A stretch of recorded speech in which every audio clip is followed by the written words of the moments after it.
Roots 101 Deeply Rooted.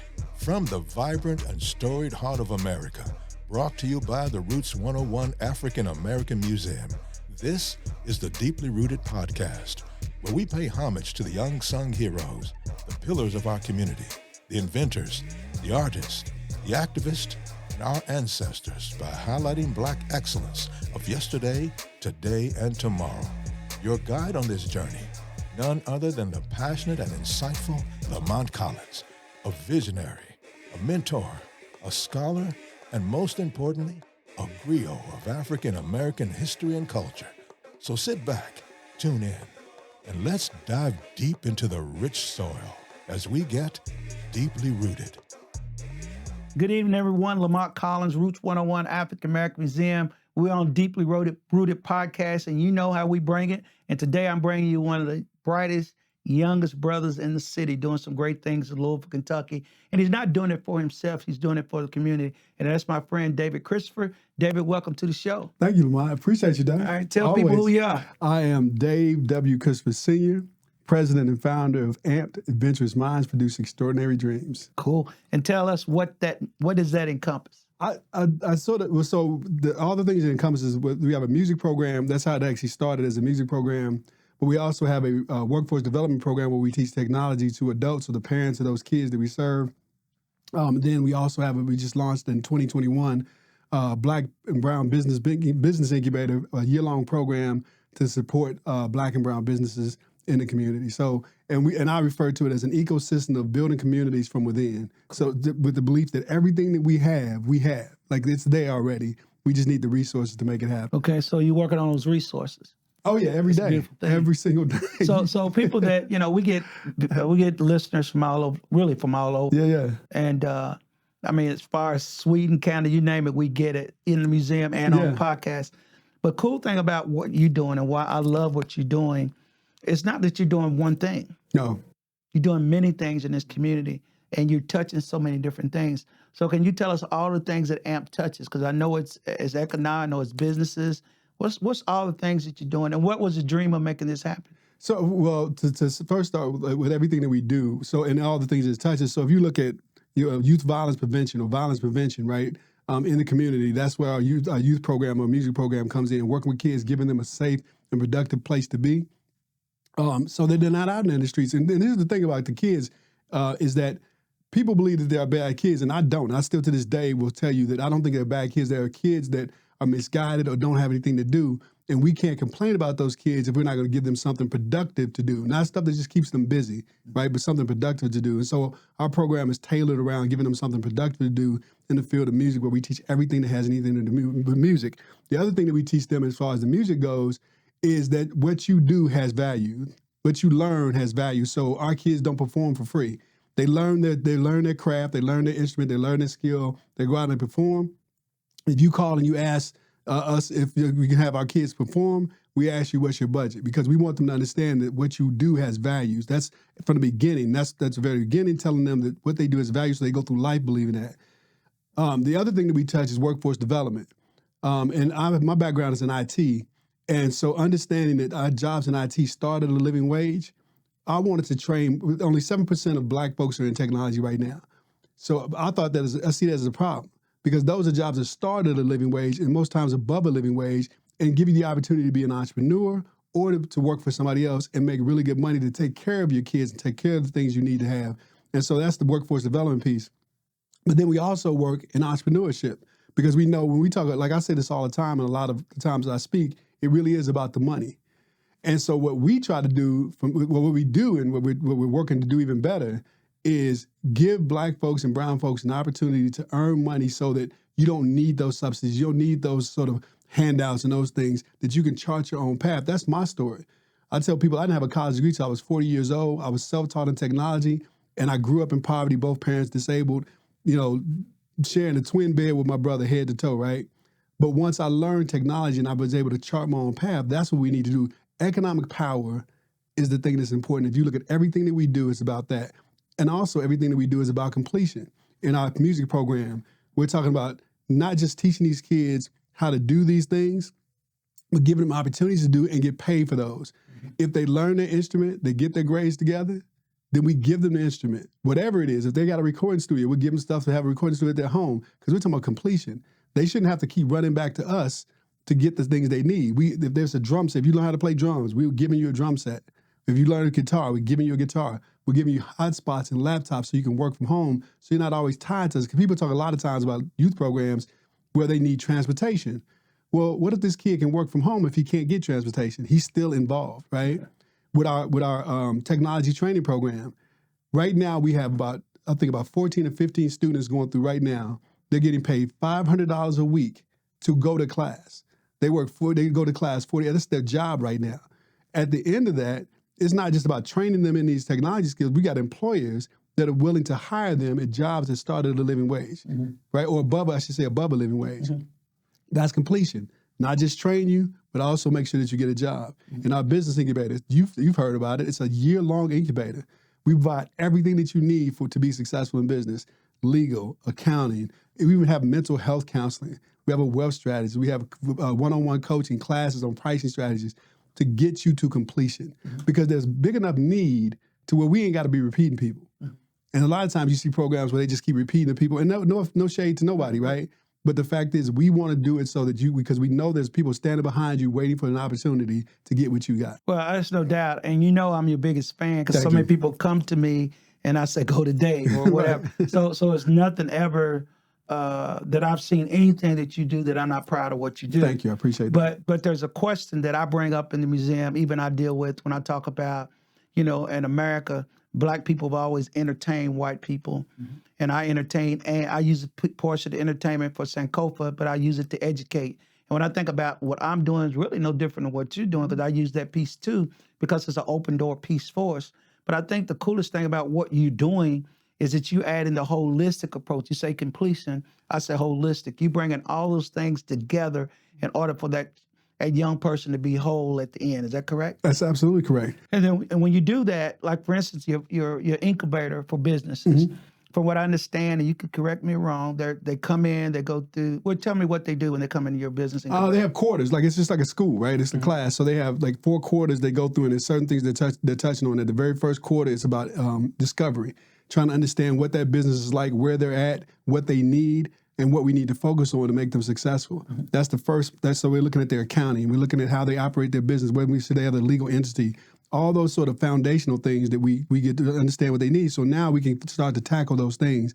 In the next quarter, it's about, maybe understanding the business and the business model and all those things. So we go through a whole year of like different things, and we bring in a wealth strategist to help them understand what that's like to create wealth, but not just how to create it, but how to keep it. Well, let me ask you this. In the program that you're teaching at the end, I know they get certificates and all that. And I'm asking this because I've questioned some of the things that I heard back. Do they get dollars too? Is there money? So, lots of businesses can't be successful because there's no dollars to get them successful. Absolutely, You agree on that, right? Yes. So do they get dollars in the program? Or no? Here's what I'll say. Yes and no. Okay. Yes and no. And the reason I say yes and no is we're trying to build them up such that they can go out and get financing like any business would. We want to build them a foundation. We have relationships with banks, right? And so we are putting them in front of banks. They have pitch competitions where they get to earn money. We actually do give them some seed capital. But here's what's interesting. I've seen a lot of programs where people have gone through, and there's this prize at the end, right? You sit in this class, you sit there for a number of days, whether you learn anything or not, or whether it benefits you in the long run or not, you get a certain amount of dollars at the end. And people have gone through so many of those programs. That's why there's a 500 business waiting list for our program, because that's not what this is. The money is important, and we're going to connect you to the money. But what's more important for us is to make sure that you have a solid foundation that can then, because I can give you all the money in the world. If you don't know what you're doing, I'm just throwing money down the hole. Right, I agree on that. And so what we're careful about doing is saying this program is not about the money you get at the end, right? It's about the knowledge that you get throughout. So when you put it, and I'm asking questions, because questions sure. people, so don't It's think fair. any other way. So let's say, for instance, I've gone through the program. I got a business. I've gotten a market, but I'm just a line of credit away. But even though I'm a line of credit away, I got a 400, 500 credit score. I don't have anything fundamentally that a bank would even do, right? If your relationships to the bank, do they have a backdoor policy where they're taking some people through, or they all have to meet the standard criteria of any bank loan? Well, I won't call it a backdoor because it's not nothing. There's nothing backdoor about it. Well, I didn't mean Yes, and when I say that, I only say that because I want people to understand that we're not trying to break any rules or change anything. Right? We want to do it the right way. What we do talk to the banks about is the historical condition that these folks find themselves in, where like because you're so desperate to make this work that you take that internet loan, right? Or you take that $5,000-$10,000 loan, and you got several of them, and you get behind hard money loan. Right, hard money loan, and so we have to take those mitigating circumstances, take those into account as you look at look at this. Is this a good business? Are they running it good? And what we hope is that before you graduate from the program, that all those things are taken care of. We have a bank that actually uses our business, our incubator as collateral. If the person went through that business, they give them special consideration when they apply for, be it a $50,000, $100,000, whatever line of credit. Because you're right. That's what they need. A lot of times, and I say this all the time, is that those $5,000, $10,000, $15,000, $20,000 loans that they get is not enough. That's not a long enough runway. Right. Anybody that knows business knows, and I'm talking about the most successful businesses in the world, don't always do well. They have periods where they drop down and they come back up. But the only reason they can drop, they don't actually drop down. They got that line of credit that keeps them past those dips, and right? Theoretically, that's what Black businesses don't have enough of, is lines of credits. Yeah. And when I say, let me go back. When I say backdoor, I mean backdoor in the history of Black people. We had to go through back doors. Oh, back yeah, doors for sure. of bank, back doors of restaurants. So it's not a knock if something's done wrong. It's the knock to saying we had to enter a different way. Yeah, but we want. You're right, and I did get that. I knew you weren't talking about like some shady whatever, but you're saying are there exceptions made? Yes. Right, for these folks, and I'll say yes to that. There are exceptions made because what you're doing is you're considering what it is they've gone through and why they are where they are. Okay. Because you look at the meat of the business, right, and whether it's a successful business, and you know that this person has gone through this program to help them understand how to do business properly, how to do it such that there is growth, right? Right. Then that's what you go by. Okay. Right. And so what we're saying to banks is, don't look at their past, and in some cases don't even look at their present. Mm-hmm. Look at their future. Okay. Look at what if you have this small infusion of funds. Look at the future of this business. Do you believe that this business can be successful, even though it's not been successful, and it's got some some hits on its on some marks or some scars, right? Now, when they graduate, do they get to come back, or they made a relationship with the bank and go from there? No, so in anything that we do in all of our programs, we call it the AMP family. You know this, like anybody, and you can actually anybody that's ever been through AMP still is part of AMP. We actually have an RTBI, a Business Incubator Alumni Association. So we've been doing this since we're in our 4th year of the program.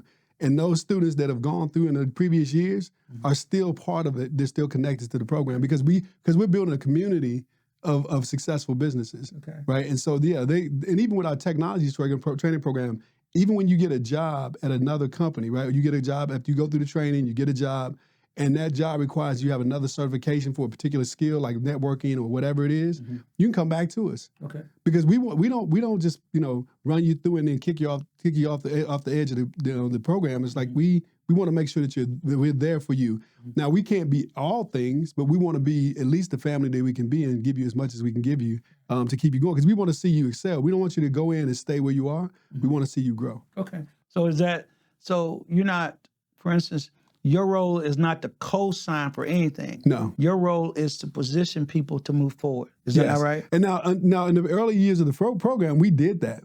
I personally did that. I personally actually guaranteed loans. I guaranteed leases, out of my own pocket. But that's not sustainable. Mm-hmm. And so I learned that quickly in that first year that I can't continue to do that. And so, but then things started to change when people started seeing success in these businesses. Then there was more trust in these businesses, so it was a little easier, and that's what I hoped for. I believed in that what I was doing. I started this AMPED in 2014 with an annual revenue of like $24,000. Mm-hmm. Currently, we're at like $4.3 million. Yeah, and that's because I believed in it. And here's the thing, and I don't say that number as a brag as much as I say is that that's what's necessary. That takes that and more actually to make it work, to make this thing work, because we're talking about a problem that's been existed for over 400 years. I mean, it didn't just happen. Right. And it's not gonna be over in just a few. Right. And right now you've created assets within your as a nonprofit? Not It's a nonprofit. As yeah. a nonprofit. Or not for profit, people go back and forth. Yeah, you can go both Same sides. thing, yeah. I got you. So, but what I was going to say is that you guys have created assets within your business, right? Yes. You have 2 buildings now, or Yeah. more than Yeah. equipment. Tell us about that. Well, see, so and I love you asked that question, because what I want people to fully understand about nonprofit or not-for-profit or whatever you call it, it's a business.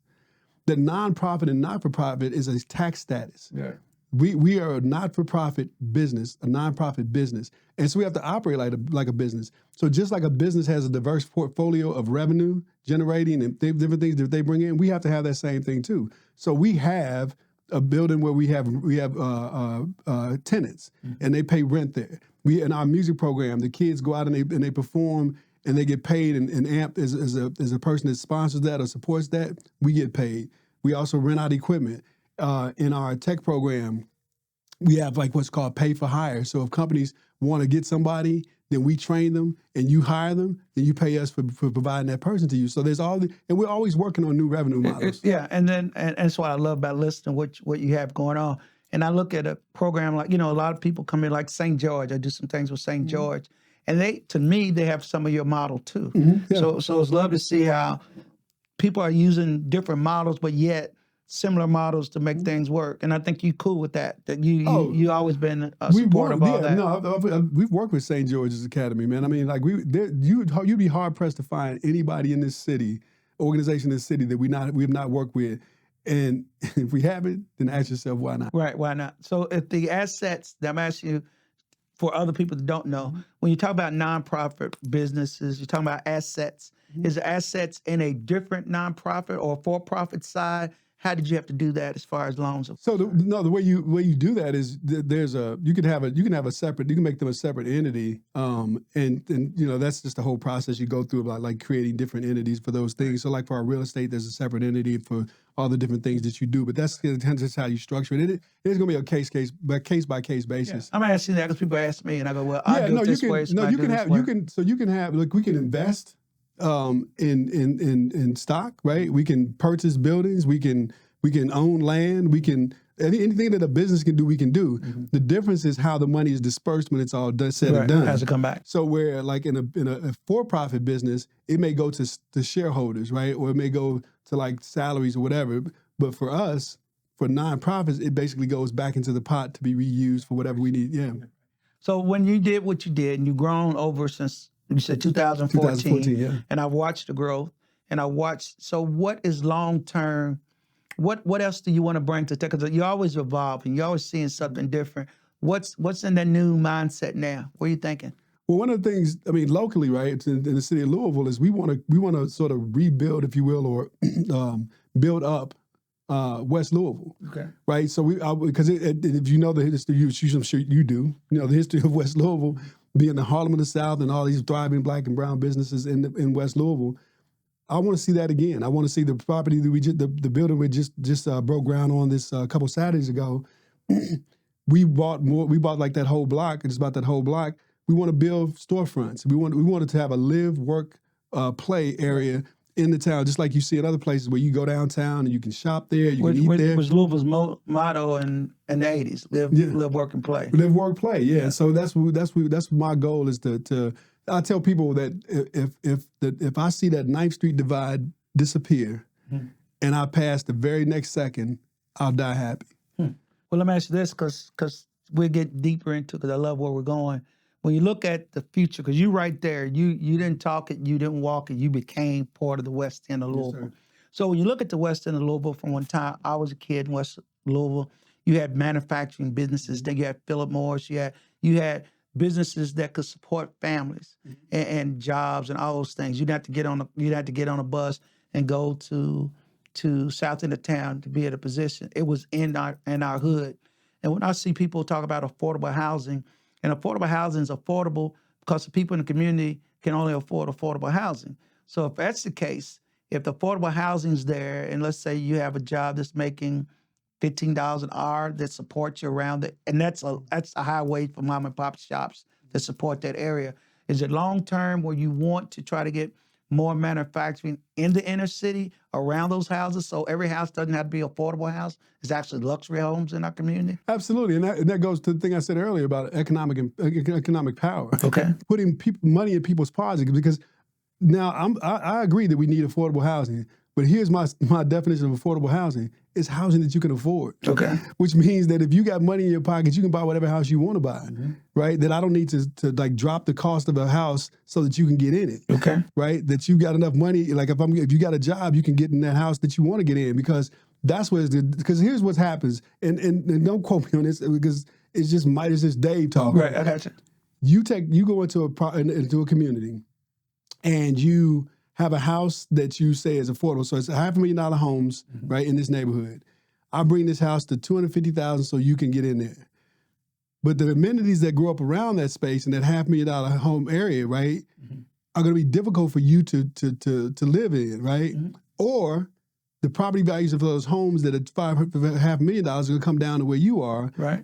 And it's typically what happens. Right. People leave. Right. And then when you look at, and we all agree on what we agree, but when you look at, if you support it by 400 and 500 credit scores, that's a different issue too. Yeah, I mean, well, that's the other thing. Again, talking about historically how we've found ourselves, right? And now, so I'm really careful about blaming the victim, and I say that, and I'm not saying that you're doing that by any means, but what I'm saying is, a lot of times people find themselves in those situations because they just don't know, and they're living in desperation. They're living in survival mode, right? And so a lot of things that people wouldn't just necessarily do, you do. You ever heard the saying that being poor is expensive?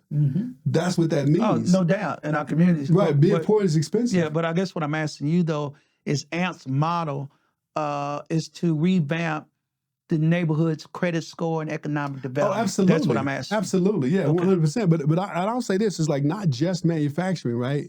Because you want manufacturing, but you also want successful Black businesses. In terms of generational wealth, when you talk about manufacturing and large companies, that's bringing in other sort of large companies that will make money in your community, correct, and take that money right outside your community. Right. But if we've got Black businesses like local mom and pop shops that are thriving, think about it. Somebody was telling me, give me this example the other day, is that it used to be, and I'm sure you remember this, is that you went to the butcher to get your meat, you went to the bakery to get your bread, and you went to the corner store to get your sundries, right? All the other stuff, right? And those were family-owned businesses. Now, I'm not saying the community can thrive just on those, but we can do pretty good, because then what happens is the money stays in that community. The people in that community own the businesses. The people they hired stay in that business. They shop in that neighborhood. And that's the way it was. And that's the way it was. So here's a question I was asking. This is from the SBA director: is how long does the dollar stay in West Louisville? And just as a guess, how long does it? Well, I mean, if it's just a statistics of other statistics around about Black community, it stays within the Black community within 1 hour. 1 hour. How about 8 minutes? Oh, is it 8 minutes? 8 minutes. Yeah, I know it's quick. And it's quick, right? And an hour is quick. So if even it's an hour, that's real. But the reason that is that when you look at like a large chain like, Kroger or Family Dollar, whoever, as soon as that transaction is completed, that money's leaving. Oh, yeah. Right? And so what if we had more mom and pop stores, like more locally owned businesses, Black businesses in that community? That money stays and circulates in that community. And here's the other thing that happens. When you put money in people's pockets, then just like you said, those other companies come or the other businesses come because now those businesses can be supported in that community. Because it's not necessarily nefarious. It's not nothing evil about me not taking my business where people can't pay for it. That's right. I want to be there. I would love to be there, right?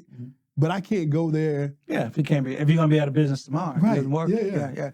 I just meant long term of all the things AMP's doing. Yeah, you're looking at all those kind of models and the things. Because those are the things that bring up the community. That's how you build up the community. When I talk about economics, right, that's how you build up the community. It really is about the money. Okay. Right? People have money in their pocket to spend, and there's places where they can spend that money. Okay. And then that attracts more people, that attracts more businesses. Then you're building up more things come. And I think even if you look at like the one thing I'll say that I've noticed here recently, probably in the last, 6 months or so, is what I feel like is the trajectory that the Louisville is on.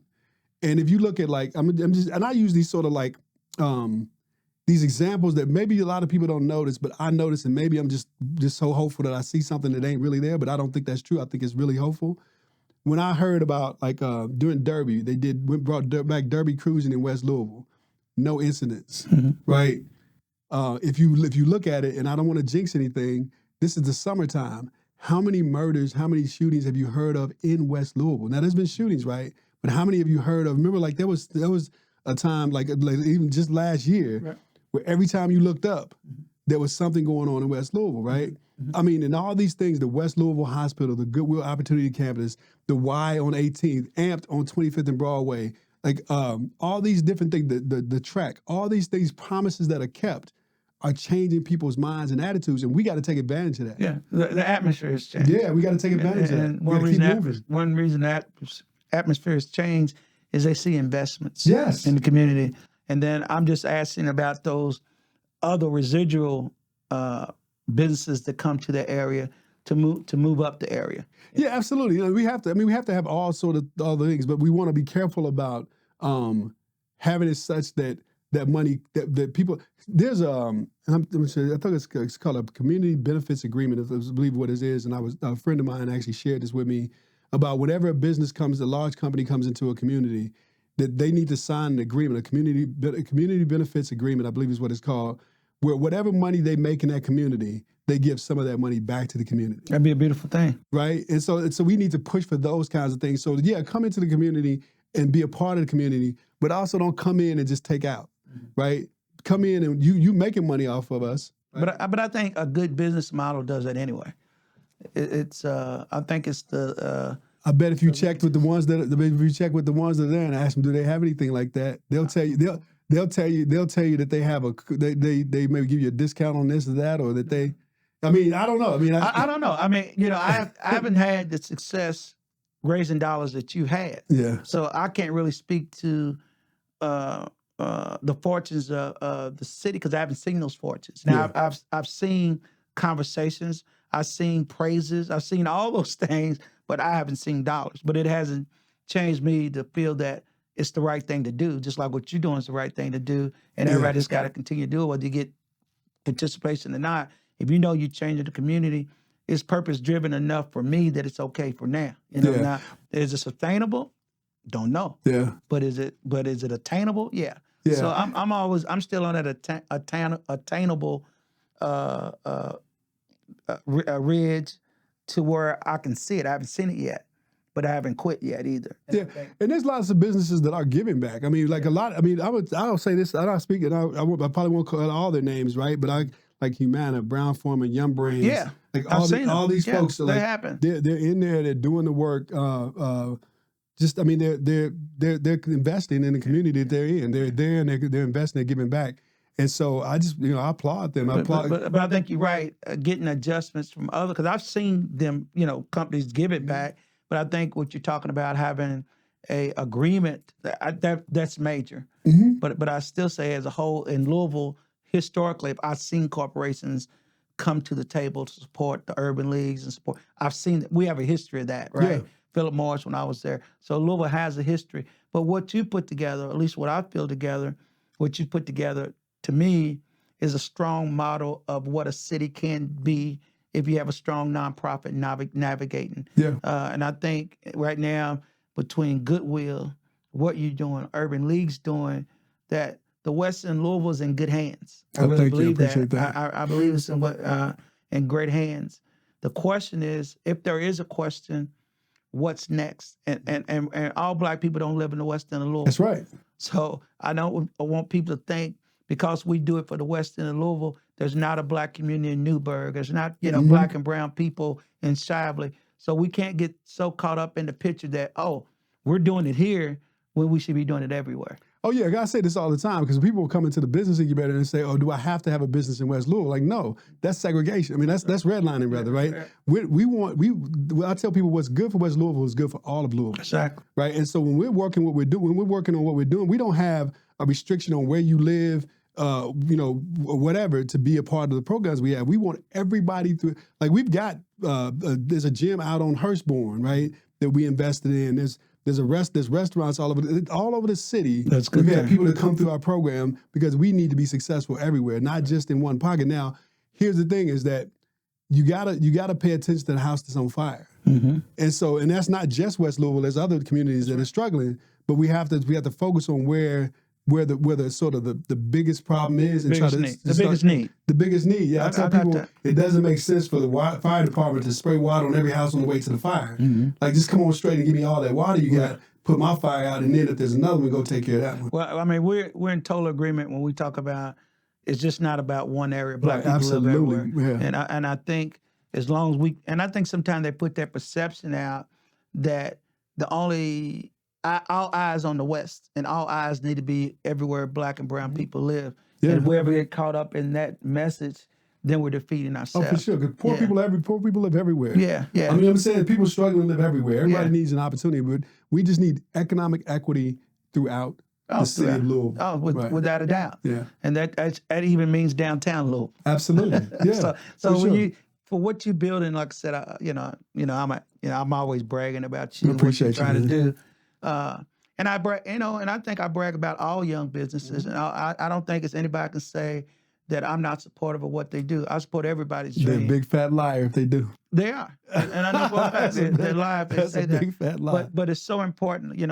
I know you heard me say this 1,000 times, but to me, the greatest king plants shade trees, knowing he never set up under. That's right. And I know you do that, and that's why I commend you, because I know you have that same mentality. Let me plant the seeds and it'll grow. Is that good. right? I'm fine. Yeah. Yeah, I'm fine. Yeah. So, and I'll be fine. So Yeah. I ain't never worried about Dave and Dave's, Yeah. Dave's people. So Yeah. And I know, like I said, I've got to the point, I had businesses, successful, not successful. Yeah. But when God made it a purpose driven, when I got in that mindset, it's like everything just lifted. Yeah. Because it's about the people. And it's Yes, about sir. making sure, and I think the same thing with you. You're doing the people's work. Now, will everybody say it's the right? Well, who cares? It's what God's giving you to do. Gotta Right? know I ain't worried about it. Yeah, well, I tell people, I know we've had that conversation. Yeah, you'll never hear me We're talk gonna- about my haters. yeah. God bless them, whoever they are. But I think what AMP's brought to this city, what you brought to this city, and what I said young people because all of you younger than I am, but what you guys are trying to do and the model that you're setting for the next generation, I haven't seen that in Louisville. And I was around with Urban League when Mr. Walters was down there, Ben Richmond, when I was president of 100 Black Men. I've always been around the leaders of the city.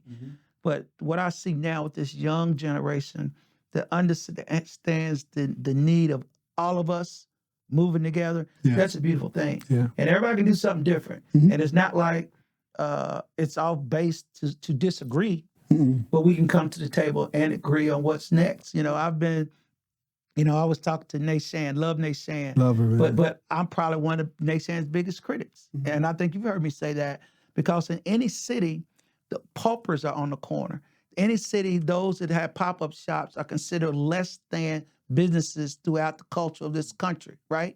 And I never wanted Louisville to use the habit of saying we're investing in pop-up shops and not investing in businesses can be brick and mortar. Yeah. And so I never want young people, even if I'm eating, to think this is the end of my businesses to pop up and pop out. So I've been critical of that, not of her, but of the city taking advantage of that model and telling Black businesses, okay, just show up on Saturday, make it $300 and go back home.